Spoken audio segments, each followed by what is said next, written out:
सांगलीत आरोग्याच्या सोयीसुविधा मिळाव्यात यासाठी उत्तम दर्जाचे कॅन्सर हॉस्पिटल उभारणार असल्याची माहिती आमदार सुधीरदादा गाडगीळ यांनी दिली। कुपवाडच्या प्रभाग 8 मधील खारेमळा परिसरात मतदारांची बैठक पार पडली, यावेळी गाडगीळ हे बोलत होते। खेळाडूंना उत्तम दर्जाचे क्रीडांगण उपलब्ध करून देण्यासाठी शासकीय पातळीवर प्रयत्न करणार असून यामुळे चांगले खेळाडू तयार होतील असं सांगत ड्रेनेजमुळे उखडलेले रस्तेही करून देण्यात येतील असंही ते म्हणाले। यावेळी आमदारांचा सत्कार करण्यात आला।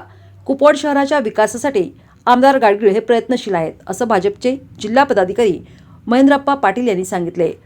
महेश निर्मळे यांनी मनोगत व्यक्त करत खारेमळ्यातील रहिवाशांना सर्व सुविधा गाडगीळ यांनी दिल्याचे ते म्हणाले। यावेळी मोठ्या संख्येने कार्यकर्ते महिला उपस्थित होत्या। 100 बेडचं महिलांचं आणि शिशु लहान बाळांचं एक हॉस्पिटलची बांधकाम चालू आहे। तसंच एक 100 बेडचं जनरल हॉस्पिटल त्याचंही काम चालू आहे। 500 बेडचं आपल्याला मेडिकल एज्युकेशनच्या मार्फत एक हॉस्पिटल मंजूर आहे। पुढच्या 6 महिन्यात ते काम चालू आहे। अशा तऱ्हेनं ती जुनी जी बिल्डिंग आहे ती 60 सालची आहे। ती आपल्याला केव्हा ना केव्हा तरी डिमॉलिश करायला लागेल, तिथे एक नवीन हॉस्पिटल उभं करायला लागेल। परवाच आपण एक 2 महिन्यापूर्वी सिटी स्कॅन मशीन आपण सिव्हिल हॉस्पिटल बसवलं आहे।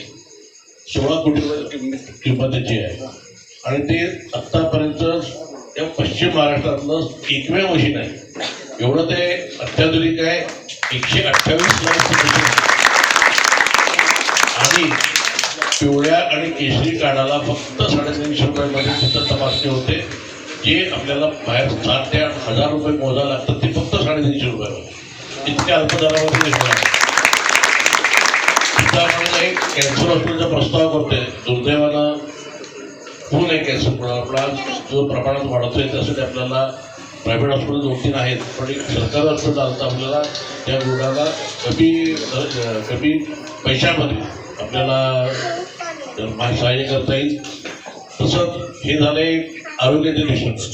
खेळा मिशन म्हणलं तर आपलं आंबेडकर स्टेडियम नुसतं नाव स्टेडियम आहे, पण त्याचं काही नाही। ते मी फुल फ्लेज स्टेडियम पुढच्या 5 वर्षामध्ये करायचं ठरवलेलं आहे। माझ्याकडे प्लॅन तयार आहे। 70 कोटी रुपयामध्ये माझा तो प्लॅन आहे। जागतिक स्टँडर्डचं ॲथलेटिक ट्रॅक, सिंथेटिक ट्रॅक